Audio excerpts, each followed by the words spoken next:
Hey, what is up guys, and welcome back to the channel. So in today's video I am bringing you another Gran Turismo 7 buyer's guide.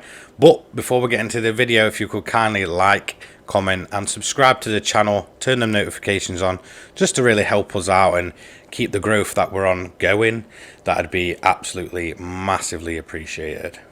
So with all that being said, I don't really think this car needs an introduction. It is the Dodge Viper GTS, an absolute American icon, and it's pretty much been a staple of Gran Turismo since, what, Gran Turismo 1, Gran Turismo 2. So this is the one I've picked up for 102,900 from the used car dealership. However, you can buy it new for just a little bit more, 120,000 from the Dodge dealer in Brand Central. So very, very affordable, and there's no reason why you shouldn't pick one up. Obviously, as you can see, the used ones do have mileage on them. However, it doesn't really matter too much. So let's get into the lap. Well, as you can see, this car is a bit of a handful. It's always been that way, and this car really just has a bit of a special place with me. Growing up as a kid, this was my favourite car. I was absolutely obsessed with the Dodge Viper. I had posters all over. I remember going to, watch like motorsports and stuff at the real track, and always hoping to see a Dodge Viper. And when I did, it was like the most awesome thing in the world. I remember like getting given team posters of the things, and just really loved the look of this car growing up. I didn't know what it was. There was just something about that sleek body, the sound of the V10 and those stripes that are mostly down it. Just really did impress me, and it was just very, I guess, influential on what kind of cars I liked sort of growing up. I remember watching, when YouTube was in its early days, Dodge Vipers taking on the Nordschleife, and now for some reason, many years later, I'm getting to do it myself in Gran Turismo 7, and really enjoying, my time with this car. And actually, it's thanks to Gran Turismo 2 that my obsession with this car began. I remember way back when, and I think it was, the intros did change. I obviously had the European intro for my copy of GT2 on the PAL version, and I just remember this, I believe it could either be a red or a blue Dodge Viper with the stripes down it, going over a bridge. It was just the most awesome sight, and I remember sort of racing against it and just seeing it always like towards the front, and then into like GT 2 and 3 towards the end game of it. You obviously saw the racing models. There was obviously racing modifications you could put on the car. It was just very prominent and very in your face. Obviously that was the older model. I believe it was, I want to say the 97 model, or maybe even the 99, but I just remember it being very sort of prominent in a lot of the early Gran Turismo games, all the way up until, I'd probably say about Gran Turismo 4, when you didn't see it as much. But certainly in sort of GT2 and GT3, it was always pretty much there, and always pretty much towards the front. And I remember just, saving up all my credits in the game and going along and purchasing it, because at the time, in them earlier GT games, it was a very modern car. So it was very sort of, a car that you sort of saved up for, upgraded throughout the whole game, and just kept using wherever you could. And I just remember having hours of fun, like, in any racing game really. And I mean, especially I'd say in the late 90s, early 2000s, this car was also very prominent in lots of other racing games as a cover car. I remember it being on, I want to say, what was it, Test Drive, I believe it was, over here it was called. I remember it featuring as a cover car on there. It's basically just been everywhere, and it was just a very sort of loved car by a lot of people. I mean, there was a bunch of people that really liked Chevy and absolutely hated this thing, but just kind of what this car did for like American, I guess, sports cars or supercars, whatever you want to call them now, was, insane. It kind of showed the world that America didn't just do big old blocky muscle cars that couldn't take corners. This kind of car was obviously based on the, I believe, Shelby Cobra from way back when, and you can kind of see it in its design, and it just sort of proved to the world that America could come out with these super fast cars that could also tackle tracks. And like I said, late 90s, early 2000s, these things were very prominent at racetracks and very, very successful too. I remember, I genuinely can't remember the event, but I remember being really, really young and sort of seeing this Dodge Viper with, it's all its kit on, its big wing, tearing up a track and just winning events, and I was just absolutely amazed by it. So this car really does have a special place in my heart. Now, in years past, it's sort of faded from relevance, so you don't actually see this model as much in racing games, which is a massive shame, because to me, I think the design of this thing and the look of this thing is definitely the best looking model Viper. Now, it is getting to the point where it's starting to look a little bit dated, but again, it's kind of dated in the sense of like the Cobra is. You can tell it's an older machine, but it still looks stunning and still has, basically, in my opinion, a real timeless design. So, let's talk about the car in the sense of Gran Turismo 7. How does it handle? How does it feel? Well, I'm going to be honest, it's showing its age. It doesn't feel as quick as it did back in the older games, or, as good around the corners, or, as good on acceleration. Like, don't get me wrong, it's still a very, very fast car, but there's almost over 25 years worth, almost 30 years worth of other cars sort of coming along and kind of upping that benchmark, especially if, in the sense of American cars. The modern Dodge Viper, before it, obviously, I believe it's been discontinued now. Obviously, you've got Chevy bringing out some insane modern cars that are getting more along the lines of European, sports cars, supercars. Ford obviously making, ridiculously insane Mustangs and Cobras and such.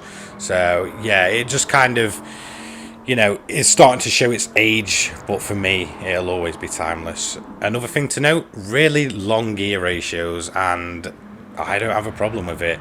Yes, it's not the best car for sort of like short shifting.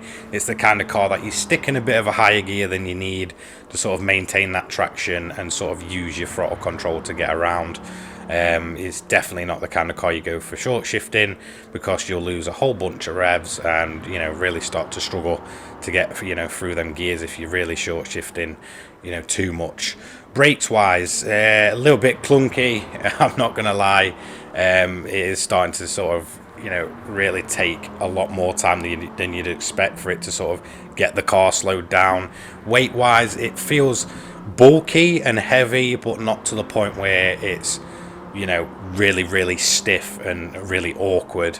Now, obviously, most of you guys will know I can't use tuning setups for these runs. However, we will see later on that I do actually resolve that issue quite well. Trust me, we're going to come along with probably one of the most extreme Dodge Vipers I think I've ever seen in a game. But as standard, yes, it is really starting to show its age, but trust me, that doesn't overly matter in my opinion. I still absolutely love this car. I always will, and it always will be, timeless and hold a special place to me personally, for just the nostalgia when I was, growing up. So as we come towards the end of the lap, check the sound of this thing out. That V10 deep, growly, beefy sounding engine sounds absolutely awesome.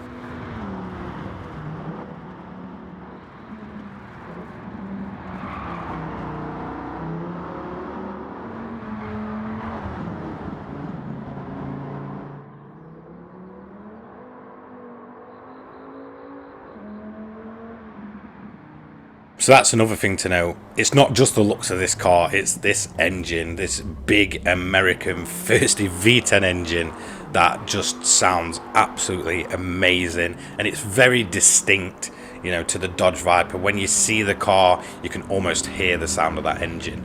So on board, again, interior very, very dated.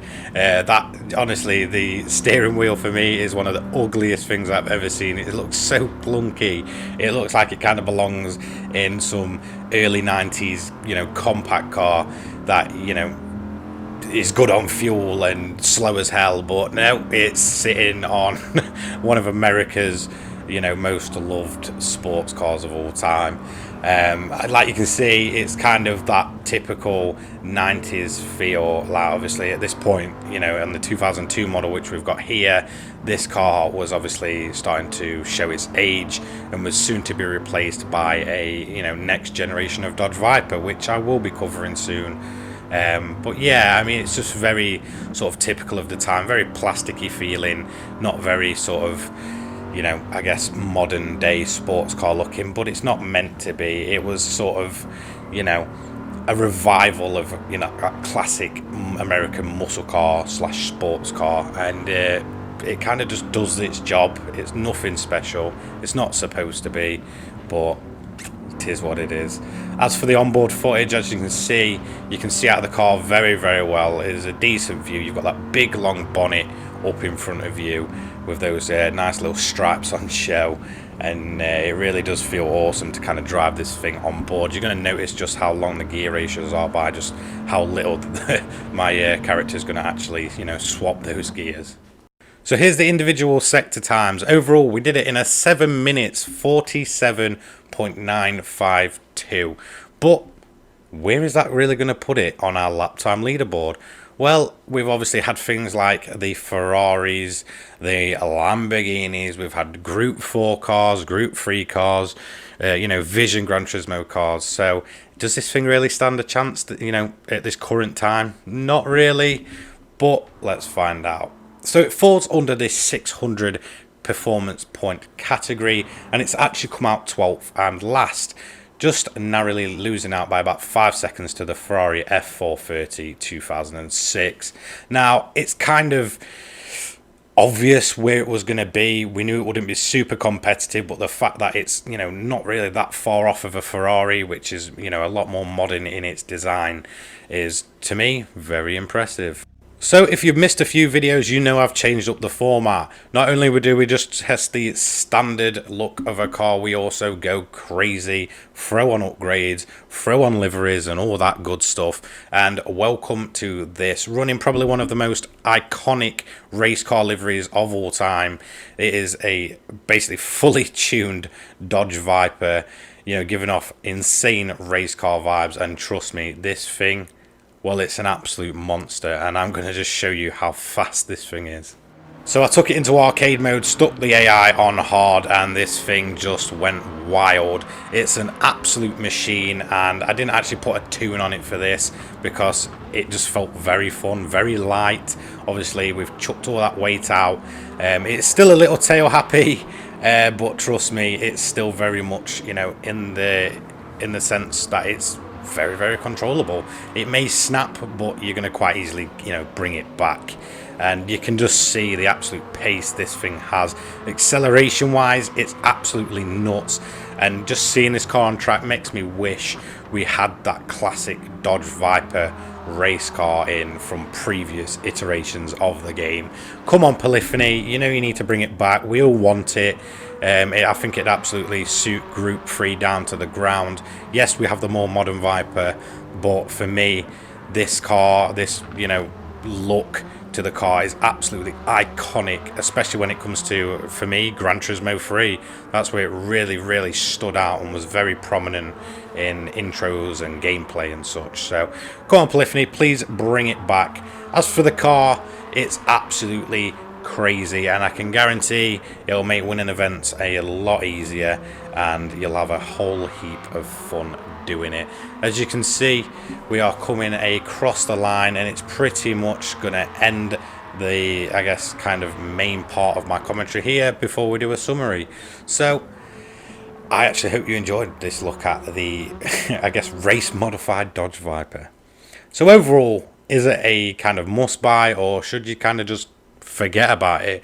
Well, in my opinion, it was always going to be a must buy. As soon as I saw it in the game, I picked it up. It's been in my garage for months. I believe I've got like 3 of them at this point. And to me, it's one of the most iconic cars of pretty much all time, you know, for my generation. It was always an awesome looking sight, and it's very prominent when it comes to Gran Turismo. So that is the end of the video. Don't forget to like, comment and subscribe, and I'll see you all in the next one. Thank you for your support. Peace.